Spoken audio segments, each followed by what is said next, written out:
Bahadur Lal, associate professor, soil science, class BSc AG honours part 3, course SSAC 311, manures, fertilizer and soil fertility management. आज मैं आपको nitrogen content in Indian soil, भारतीय मृदाओं में nitrogen की मात्रा कितनी पाई जाती है। भारत की मृदाओं में नाइट्रोजन की मात्रा बहुत कम पाई जाती है। प्रमुख मृदाओं में नाइट्रोजन की मात्रा निम्नलिखित है।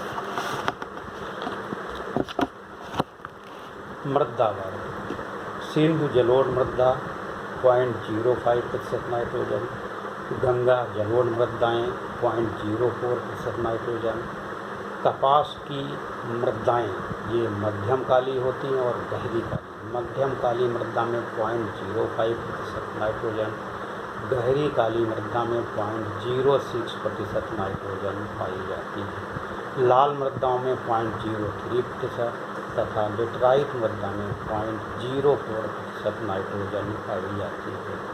भारत की मृदाओं में नाइट्रोजन की कमी का प्रमुख कारण उच्च तापमान, शुष्क जलवायु तथा फसल प्रणाली होती है। विश्व की मृदाओं में औसतन 0.022 से 0.25% पीट मृदाओं में तक नाइट्रोजन पाई जाती है। भारत की मृदाओं में अत्यधिक कम नाइट्रोजन होने का प्रमुख कारण उष्ण जलवायु तथा गौड़ कारक, फसल प्रणाली तथा शस्य प्रबंध है। मृदा में नाइट्रोजन के कौन कौन से फॉर्म होते हैं। मृदा में नाइट्रोजन दो रूपों में पाया जाता है प्रमुख से। पहला है अकार्बनिक नाइट्रोजन। मृदा में पाए जाने वाले प्रमुख अकार्बनिक रूपों में nitrate, nitrite, ammonia, ammoniacal, N2O, NO तथा N2 के रूप में पाई जाती है। इसके अतिरिक्त क्ले मृदा में स्थिर अमोनियम भी पर्याप्त मात्रा में पाया जाता है, जो क्ले खनिजों पर स्थिर हो जाता है। सभी रूप मिलाकर कुल मृदा का 1 से 5% या 2% अंश ही बनाते हैं।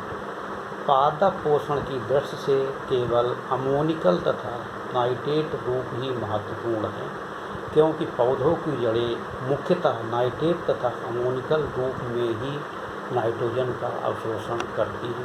ये गतिशील नाइट्रोजन होती है तथा सुलभ नाइट्रोजन होती, पौधों को उपलब्ध नाइट्रोजन होती है। दूसरा है कार्बनिक नाइट्रोजन या ऑर्गेनिक नाइट्रोजन। इन यौगिकों में अमीनो अम्ल, protein, chlorophyll, enzyme, hormone, vitamin, protein युक्त प्यूरिन्स, पायरिमिडिन्स, न्यूक्लिक एसिड तथा अन्य इसके व्युत्पन्न शामिल होते हैं, जो क्ले तथा ह्यूमस के ह्यूमिक और गैर ह्यूमिक पदार्थों के रूप में विद्यमान रहते हैं।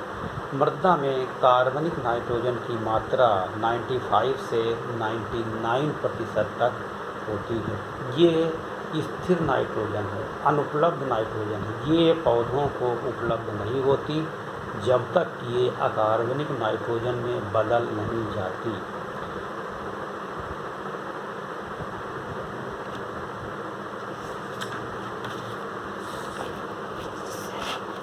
अब हम आपको बताएंगे ट्रांसफॉर्मेशन ऑफ सॉइल। मृदा में नाइट्रोजन का रूपांतरण किस प्रकार से होता है। मृदा में नाइट्रोजन की अधिकांश मात्राएं लगभग 98% कार्बनिक यौगिकों के रूप में होती है। इस रूप में नाइट्रोजन यद्यपि पौधों को उपलब्ध होती है, लेकिन तथा यह हानियों से बची रहती है। ये अनुपलब्ध है, लेकिन ये नाइट्रोजन की हानि से भी बचाती है तथा सुरक्षित नाइट्रोजन होती है। परंतु मृदा में जैव पदार्थ का निरंतर अपघटन होता है, जिसके फलस्वरूप कार्बनिक नाइट्रोजन खनिजीकरण द्वारा अवमुक्त होकर सुलभ तथा प्राप्य नाइट्रोजन अकार्बनिक नाइट्रोजन के रूप में परिवर्तित होती है।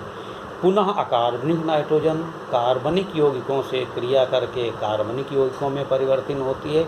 इस प्रकार की इस क्रिया को हम स्थिरीकरण या संयोग कहते हैं।